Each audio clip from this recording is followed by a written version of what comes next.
واش عمرك تخيلتي كيفاش شاب في مقتبل العمر كيقدر يواجه كبار قادة العالم بهذه الرزانة؟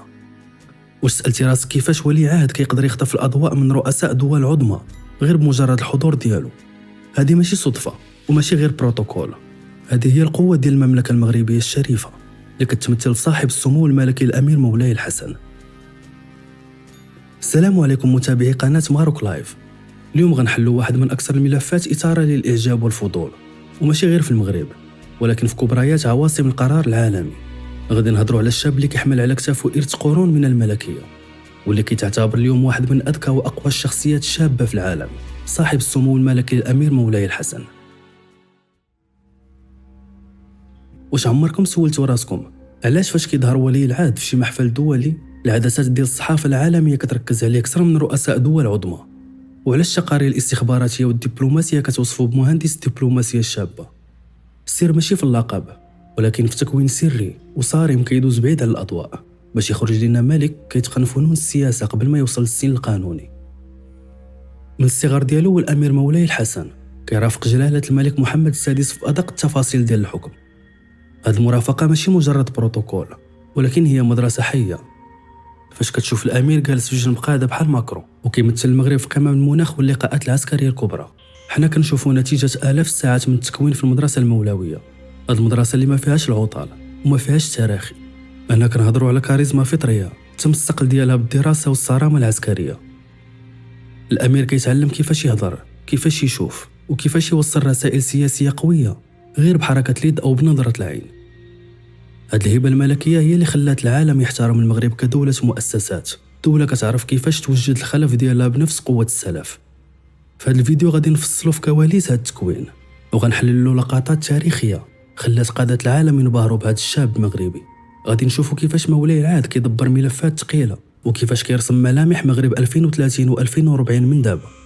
ركزوا معايا مزيان حيت اللي غتسمعوا اليوم غيخليكم تفتخروا بكونكم مغاربة، وغيخلي أعداء الوطن يعرفوا باللي استقرار هذه البلاد هو خط أحمر، حيت السلسلة الملكية قوية ومستمرة بقوة الله تعالى.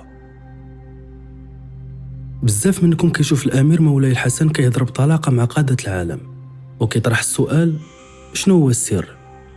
الجواب كاين في واحد المكان سميتو المدرسة المولوية بالقصر الملكي بالرباط. هاد المدرسة ماشي بحال أي مدرسة، هي مختبر لصناعة القادة. الأمير كيبدا نهارو بكري بزاف، البرنامج مكثف وما كيعرفش معنى التراخي. هنا ولي العهد قرا مع زملاء الدراسة اللي كيتختاروا بعناية من كاع مناطق المغرب من مختلف الطبقات الاجتماعية باش الأمير يعيش نبض الشعب من صغره.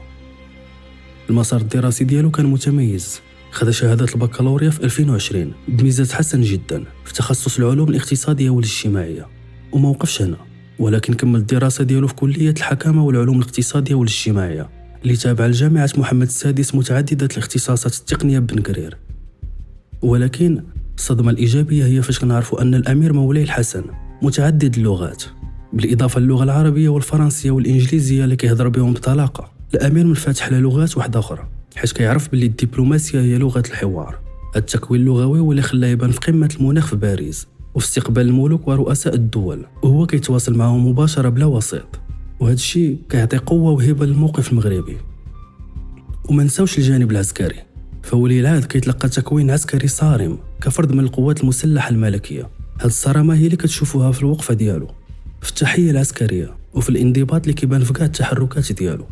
الأمير كيتعلم باللي القيادة هي مسؤولية قبل ما تكون تشريف، وباللي ملك المستقبل خاصو يكون عسكري في انضباطه ودبلوماسي في تفكيره وعالم في ثقافته. هذا الخليط العجيب هو اللي كيخلينا اليوم قدام شاب مغربي كيمثل جيلته مغربية في أبهى صورها. إلا كانت القراية واللغات هي السلاح، في المحافل الدولية هي ميدان المعركة اللي تبت فيها الأمير مولاي الحسن التفوق ديالو. واش عاقلين على استقبال الرئيس الفرنسي إيمانويل ماكرون أو اللقاء التاريخي مع دونالد ترامب، أو حتى فاش مثل جلالة الملك في جنازة الرئيس الفرنسي الأسبق جاك شيراك وهو في سن صغير؟ في كاع هاد اللحظات كان العالم كيشوف شي حاجة أكثر من مجرد ولي عهد، كانوا كيشوفوا رجل دولة بامتياز. الصحافة الدولية وبزاف منها الصحافة الفرنسية والإسبانية اللي معروفة بالتحليل الدقيق بقات مبهورة بلغة جسد ديال الأمير. فاش كتشوفوا كيمشي بجنب ملوك ورؤساء دول عظمى كتلاحظ واحد الحاجة سميتها فن المسافة الملكية.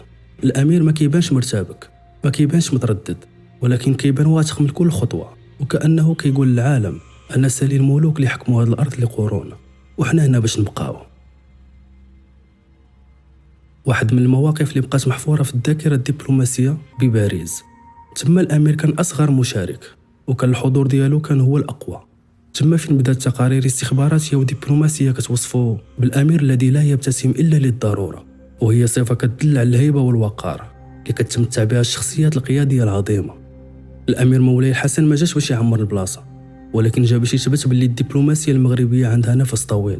فاش كتشوفو كيناقش ملفات مع ملك إسبانيا فيليب السادس وكيستقبل وفود رفيعة المستوى من واشنطن، كتفهم باللي هذا الشاب تم التدريب ديالو على قراءة ما بين السطور. هو كيعرف أن كل حركة، كل سلام باليد وكل نظرة هي رسالة سياسية لدولة المغرب. هذا الحضور الدولي القوي هو اللي خلى مجلات عالمية بحال باري ماتش ودي ايكونوميست يخصصوا مقالات كتحلل ظاهرة مولاي الحسن. هذا الشاب اللي كيتكلم لغة العصر وكيتقن فنون الحوار الدبلوماسي، ولا كيتعتبر اليوم أيقونة للشباب المغربي والطموح ديال المملكة. هو رسالة حية للعالم باللي المغرب بلد مستقر عنده رؤية واضحة للمستقبل، وعنده قيادة شابة قادرة على مواجهة تحديات القرن ال21 بكل شجاعة وذكاء. إلا كان العالم كيشوف في الأمير مولاي الحسن رجل دولة داهية، المغاربة كيشوفوا فيه ابن الدار ورمز الاستقرار والأمل.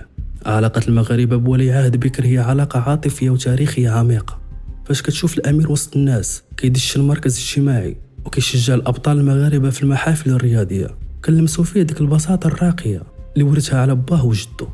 هو شاب كيشبه الشباب المغاربة في طموحهم، في أناقتهم وفي حبهم لهذه البلاد، ولكن بلمسة ملكية كتحسك بالأمان.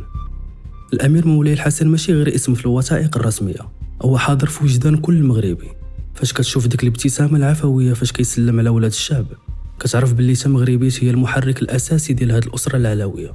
هذا الارتباط بين العرش والشعب هو اللي كيشكل داك الحصن المانع اللي كتحطم عليه كاع المؤامرات. المغاربة كيشوفوا في الأمير مولاي الحسن الضمانة باللي المغرب الغد غيكون أقوى، وباللي المشعل غادي من اليد أمينة ليد أمينة أخرى بكل ثبات.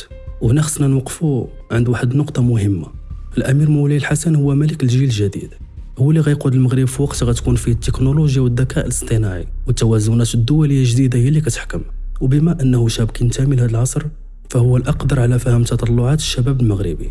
إعداد ملك المستقبل لقيادة العالم ماشي غير هضرة، هو واقع كنعيشوه يوم بعد يوم.